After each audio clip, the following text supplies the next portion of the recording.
Your Excellencies, distinguished delegates, dear participants, as it is planned in our schedule, we will now hold the interactive dialogue on the High Commissioner's report on the human rights situation in the occupied Palestinian territory, including East Jerusalem, and the obligation to ensure accountability and justice submitted pursuant to Council Resolution 52/3.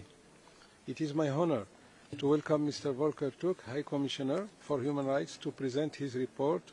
I would also like to welcome the Assistant Secretary General for Human Rights, as well as the Deputy High Commissioner for Human Rights. The list of speakers will close in 15 minutes. Mr. High Commissioner, you have the floor.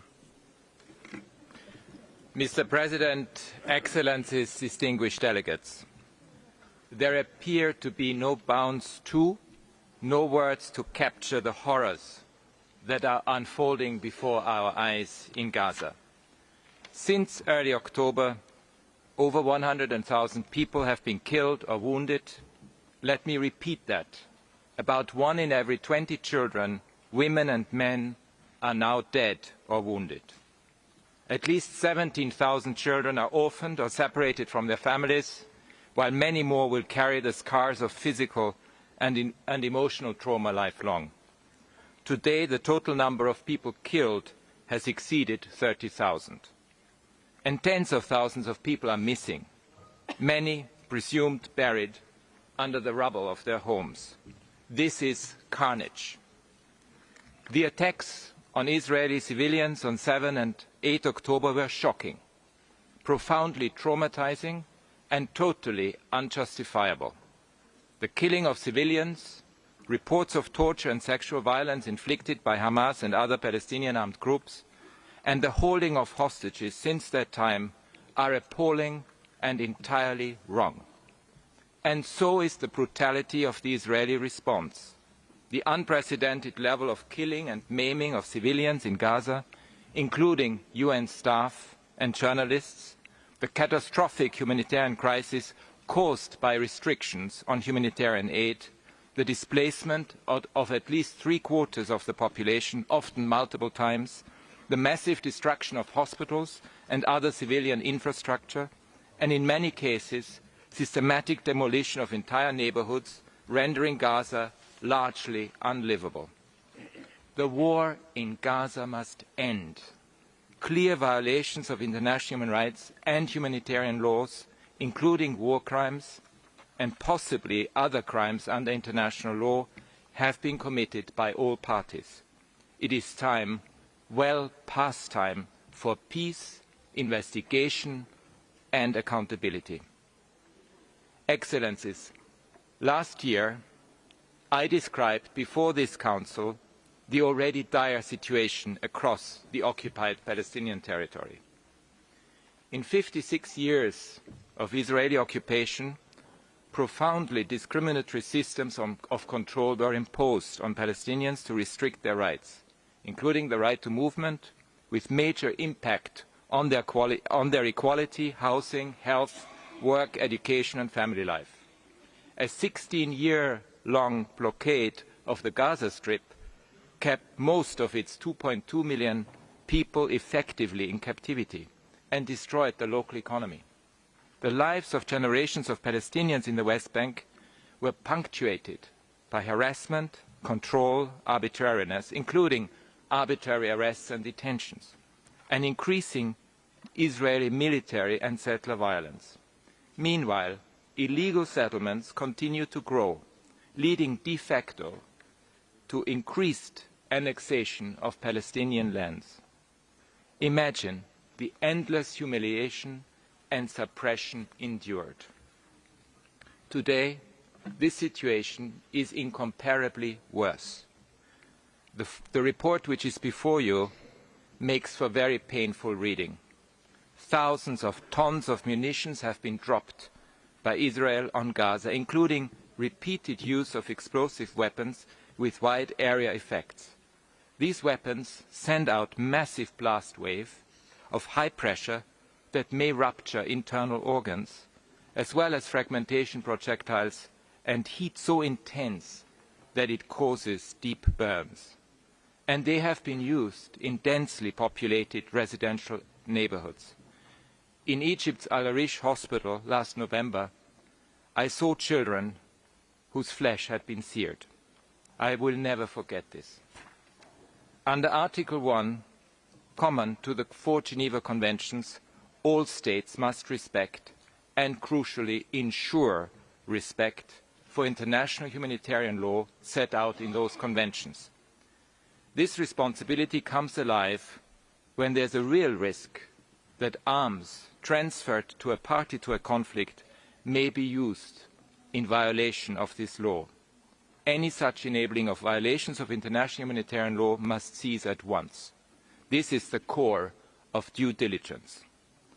Over the past 5 months of warfare, the Office has recorded many incidents that may amount to war crimes by Israeli forces, as well as indications that Israeli forces have engaged in indiscriminate or disproportionate targeting that violates international humanitarian law. The launching by Palestinian armed groups of indiscriminate projectiles across southern Israel and as far as Tel Aviv also violates international humanitarian law, as does the continued holding of hostages. And I have met with some of the hostages' families, and I feel their pain. Mr. President, between 8 and 21 October last year, Israel imposed a complete ban on all supply of food, aid, fuel and electricity to Gaza. Since then, Israel has continued to hinder humanitarian assistance. All people in Gaza are at imminent risk of famine. Almost all are drinking salty and contaminated water. Healthcare across the territory is barely functioning. Just imagine what this means for the wounded and for people suffering infectious disease outbreaks. In northern Gaza, where the operational space for humanitarian work is now almost zero, many are already believed to be starving. In all other parts of Gaza, humanitarian assistance has become extremely challenging, and this is not only dangerous but also dehumanizing. The blockade and siege imposed on Gaza amount to collective punishment and may also amount to the use of starvation as a method of war, both of which, committed intentionally, are war crimes. In addition, almost all the population of Gaza has been forcibly displaced and thousands of people have been detained, many of them incommunicado, in conditions that may amount to enforced disappearance. Let me be absolutely clear and issue yet another stark warning.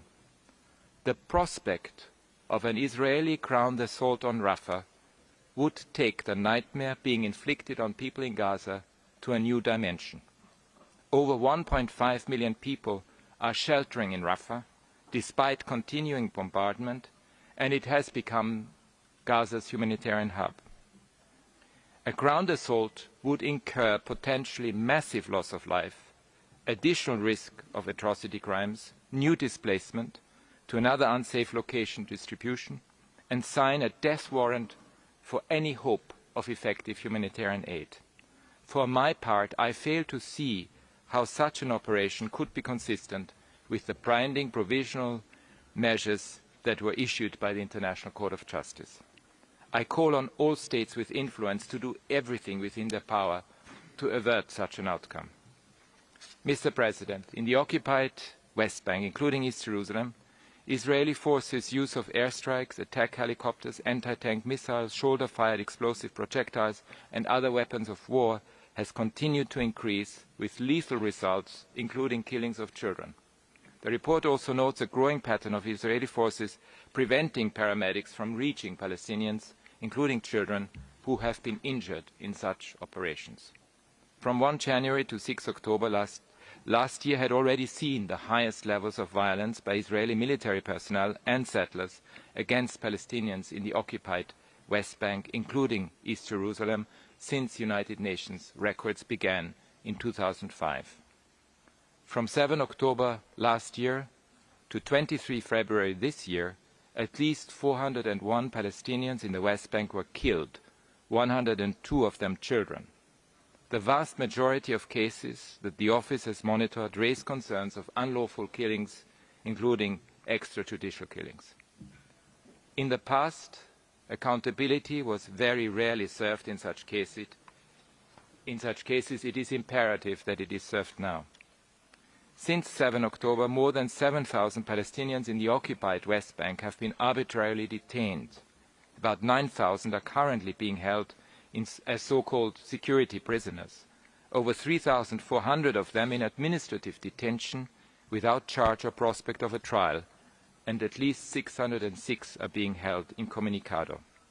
Mr. President, and yet we must hold on to the promise that peace is achievable in the occupied Palestinian Territory and Israel. For that to work, the occupation must end.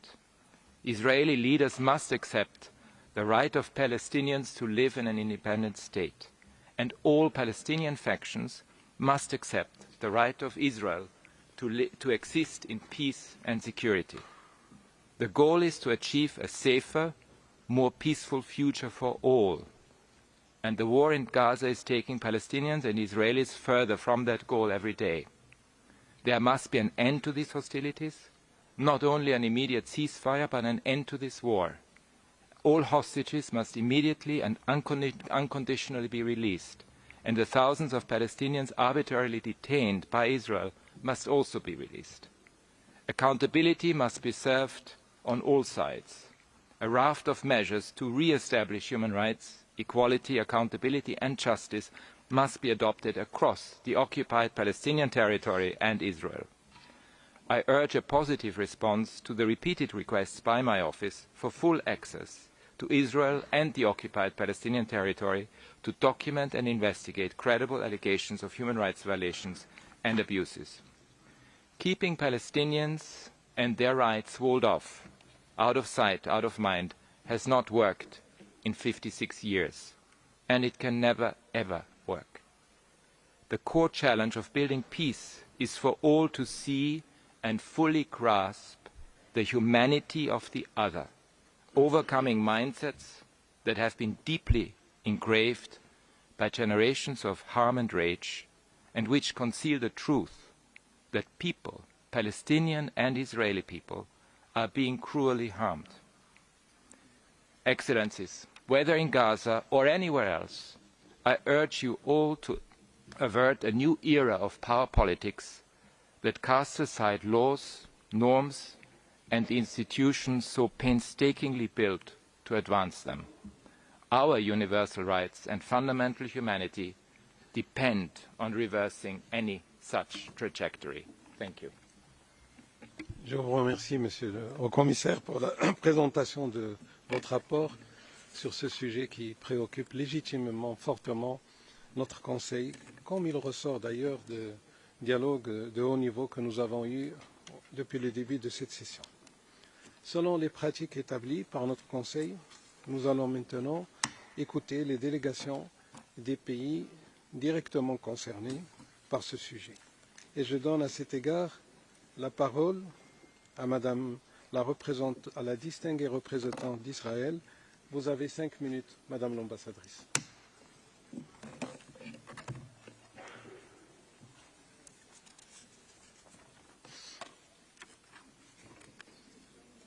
Thank you, Mr. President.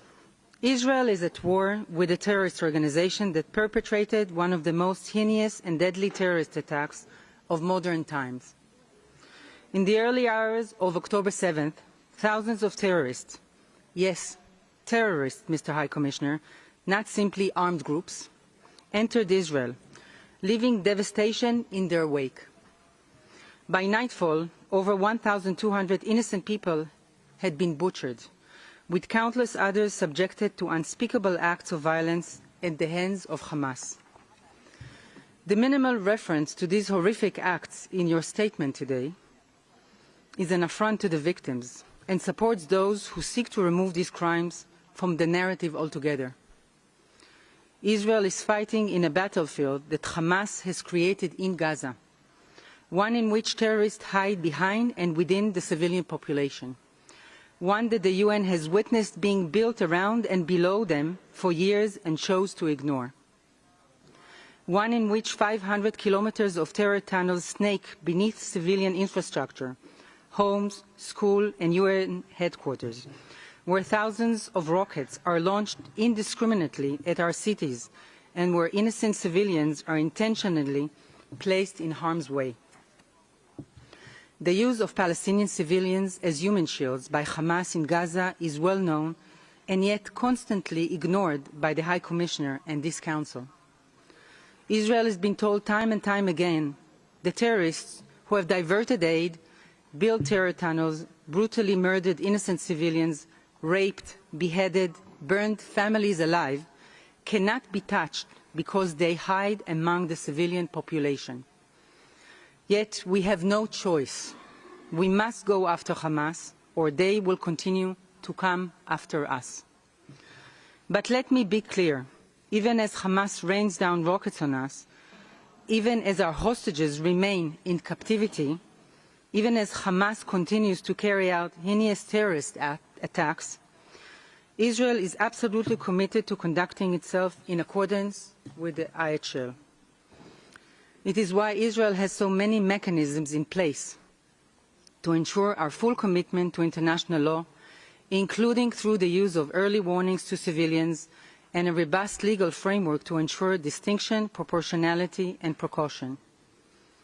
And it is why we have facilitated the transfer of more than 264,000 tons of humanitarian aid into Gaza, why we opened the Kerem Shalom crossing in Israel to get more aid in, and why just yesterday Israel cooperated with partners to airdrop 160 packs of food and medical equipment into Gaza. Mr. High Commissioner, for years the United Nations has ignored Palestinian terrorism, destruction, hatred and incitement. For years it has disregarded and ignored Israel's security concerns. For years it has ignored the hundreds of Israelis murdered on our streets. Neither in your report or statement today did you mention the Israelis killed by terrorists before and after October 7th. Do they not matter? Nor did you mention the Palestinian Authorities' pay-to-slay policy where it rewards those who carry out such murderous attacks. Tell me, if Israel withdraws from Gaza tomorrow, do you think Hamas would lay down its arms?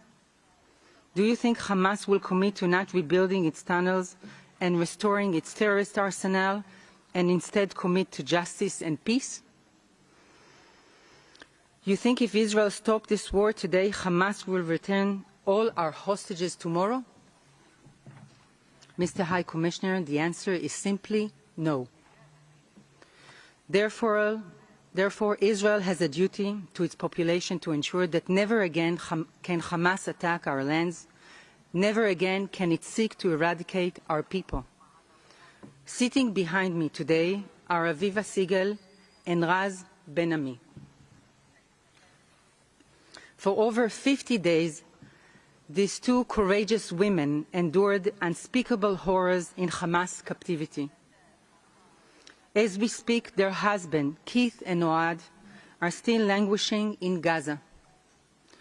These halls should have been a symbol of hope for Aviva and Raz and all the hostages, that the world would act for their human rights and their release. Yet unfortunately, they have become a mere footnote in the discourse of this Council, as reflected in the statement just made by the High Commissioner. For Israel, as long as even a single person remains ensnared in the clutches of terror, we will not rest. So you can continue to speak in this echo chamber where the human rights of Israelis and Jews mean nothing. Meanwhile, we will continue to do all we can to bring our people home. Thank you. I thank Your Excellency for your declaration. And now I give the floor to the distinguished representative of the State of Palestine. Mr. Ambassador, you have 5 minutes. شكرا سيد الرئيس. بداية أود أن أشكر مفوض السامي ومكتبه على إعداد هذا التقرير رغم ملاحظاتنا القانونية والمرجعية، وتحديدا ما ورد في شهر أكتوبر الماضي في هذا التقرير والاعتماد على تلفزيون قوة الاحتلال وعلى هيئة الإذاعة البريطانية BBC وادعاءاتها دون أي تحقيق مستقل. هذا الأمر مرفوض.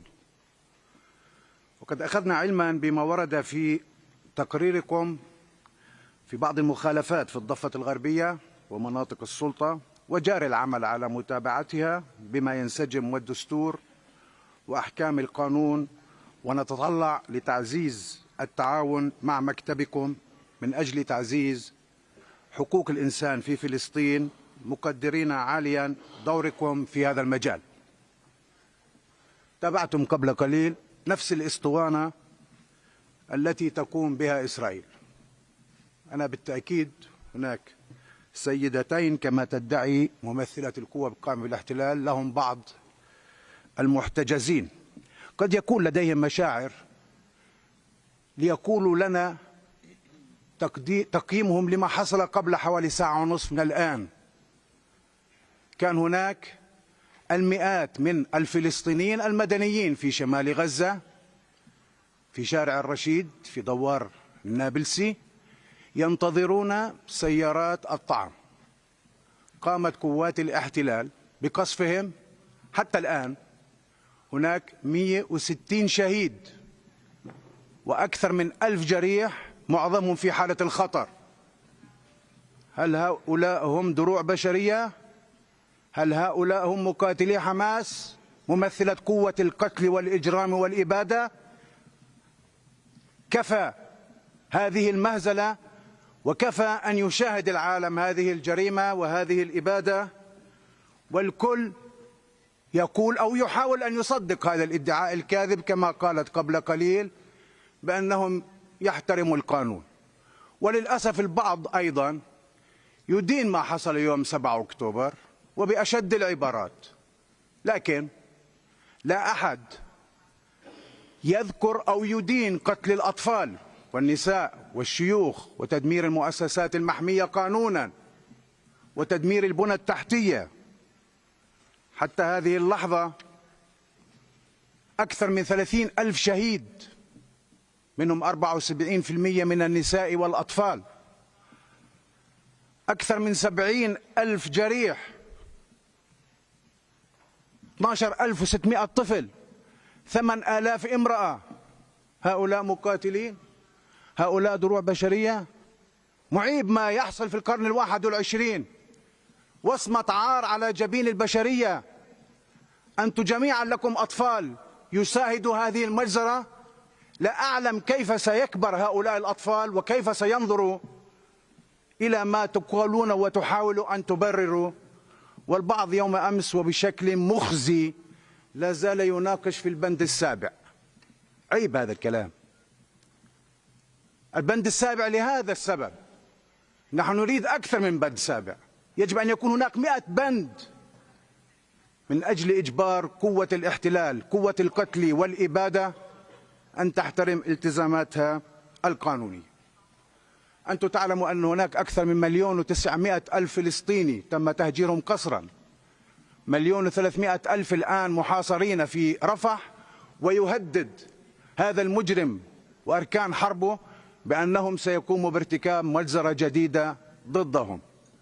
ولا زالت أمريكا ورئيسها يعطوا الغطاء من خلال الفيتو في مجلس الأمن لعدم صدور قرار من أجل وقف إطلاق النار، لا الإنساني ولا وقف إطلاق نار دائم. وهذا أمر معيب. ولا زالت أمريكا تدعم إسرائيل بالسلاح والمال، ويتحدث كلاما معسولا. نحن لا نريد من أي كان أن يوصف لنا الحالة المأساوية في قطاع غزة. نحن نعيشها وأنتم تشاهدوها. نريد منكم أن تتخذوا خطوات عملية: وقف تصدير السلاح، وقف الدعم المالي، قطع العلاقات الاقتصادية والدبلوماسية. هذه العصابة لا يمكن ردعها إلا باتخاذ إجراءات عقابية. ونحن في تقرير حول المساءلة والمحاسبة. لو كان هناك مساءلة، لو كان هناك محاسبة، لما حصل ما حصل. وأنتم تعلموا أننا من حيث المبدأ كفلسطين ضد استهداف المدنيين من أي طرف كان، سواء كان قبل 7 أكتوبر أو في 7 أكتوبر وما بعد ذلك. عليكم أن تأخذوا ذلك في عين الاعتبار، وأن لا يكون الموضوع بدأ في 7 أكتوبر، 75 عام من النكبة، 56 من الاحتلال، 17 عام من الحصار. لا أحد منكم يذكر أنه منذ عام 2000 حتى 7 أكتوبر هناك 19,000 شهيد مدني فلسطيني. لم نسمع إدانة من أي كان. هناك سقوط أخلاقي وسقوط إنساني وعنصري واستراتيجي. عليكم أن تستفيقوا وأن تعملوا القانون. شكرا سيد الرئيس. أشكر سعادتكم على مداخلتكم. Now I give the floor to the distinguished representatives of the list of speakers, and I will also announce that the list of speakers is now closed. So, the next speaker is Pakistan on behalf of the OIC. Pakistan, you have the floor. Thank you, Mr. President. The OIC Group thanks the High Commissioner for presenting the report and appreciates the OHCHR for their efforts. We have just listened to the Palestinian ambassador, and the room has spoken. The report is an indictment of human rights violations by the occupying power Israel, its military forces, public officials, and settlers.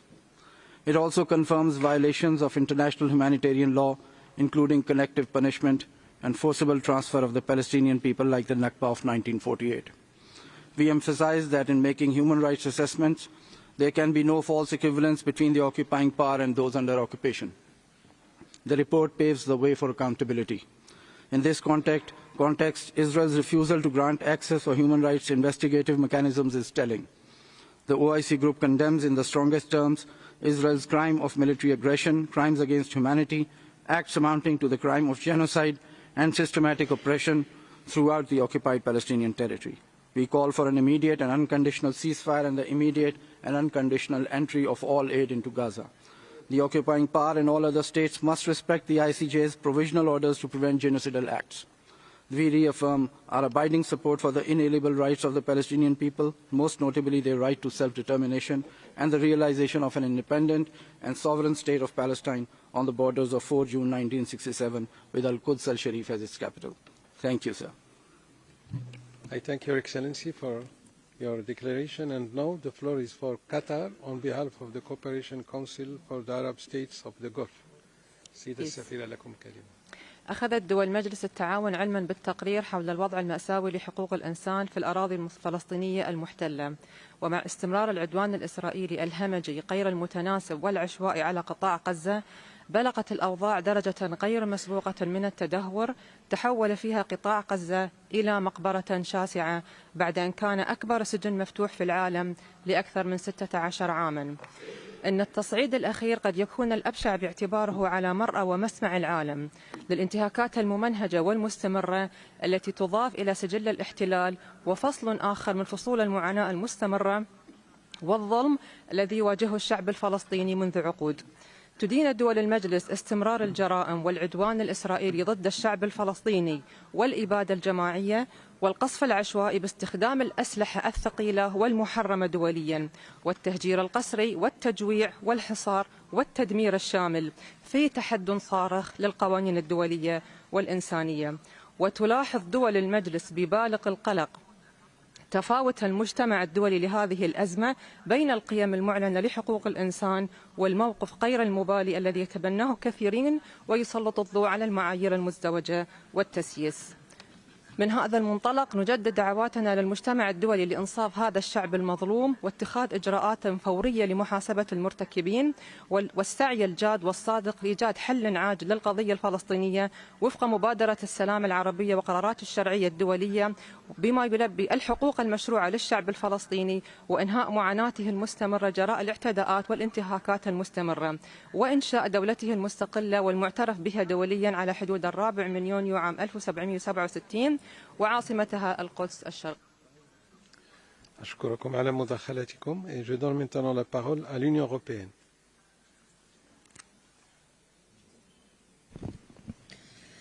High Commissioner, we thank you for your tireless work and for your strong voice in defence of human rights.